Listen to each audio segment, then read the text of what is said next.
Hey everybody, Macktion here, and we're going to look at Magnetic by Nature.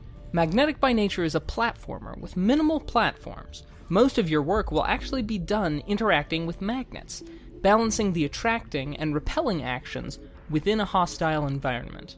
Sometimes clinging to the magnetic balls for safety, at one moment hugging the walls, and other times rocketing yourself to new heights. But let's be honest, you'll mostly be relishing the acceleration upwards. The game opens with our protagonist, Point 1, and his quest to gather energy and reactivate his fallen friends. And a couple levels into it, you actually start dealing with the main mechanic of this game, the attract and repulse functions of Point 1. The gameplay has an easy difficulty curve that lulls you into believing that you'll make it to the end of the game. You naively think you stand a chance, and then before you know it, you realize you've spent 4 minutes so far on this level and still can't quite make that jump. But you finished the last one, so why not this one? And that's the key to difficulty curves, finding the right balance between challenge and hope, and Magnetic by Nature strikes a proper balance. Having interviewed one of the team behind this game, I have a greater appreciation for their choices with Magnetic by Nature.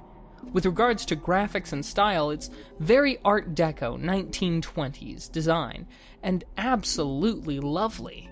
The backgrounds feel dark and brooding, however, never once did I wonder, is this ledge background or foreground? And only once did I fail to notice a door that had opened to let me pass. This kind of clear definition makes you feel like you really are fighting the game and the environment rather than the programmers. And for me, that makes a world of difference when playing. They even managed to slip in a few fun Easter eggs. See how many references from H.P. Lovecraft you guys can find. Now, the left analog stick controls your movement. A for jump, Y for menu, and left and right triggers for attract and repulse. It is noteworthy that the controls are tight enough when you are on the ground, but when magnetizing in the air, it's much harder to hit your mark, not because of the controls, mind you, but because of the nature of your movement while magnetizing. It's tough to explain in words, but I think you'll understand from the video.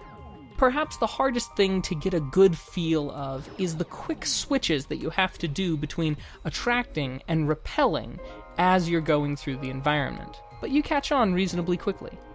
One of the things that does confuse me is the loading screens. I'm not sure they are entirely necessary for this game because of its size, and while it's not a major strike, it does harm the feeling of polish that the game otherwise has. The music is lovely, and Lance Montgomery did a great job on its 11 tracks.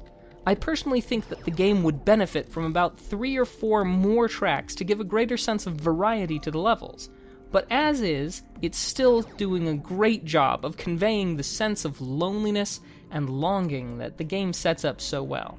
And if speedrunning is something that you enjoy, it tracks your attempts on each level, but be warned, it keeps the time from your failures if it's within the same round, so you'll probably want to hit restart on the level if you die. Now, I'm not an especially fast player, so I really only hold the number 1 spot on a couple of levels. For now, that is. But because this is multi-platform and the other platform releases have not yet happened, I don't know if the times are across all the platforms or just specific to that OS. Currently, the game's available for purchase on the Ouya, and will soon be coming out for PC, Mac, and Linux. For $10 on the Ouya store, I was well pleased with this minimally platformed platformer, and I think you will be as well. Thank you so much for watching. I hope that you've enjoyed, and if you have, a comment or a like would be most appreciated. It's your feedback that lets me know how to best allocate my time to the things that you guys want to see. If you click on any of the links around here, you'll be taken to a playlist with more of that particular brand of madness. And be sure to subscribe so that you always know when I've got some new content out. Thanks again, and I'll see you around.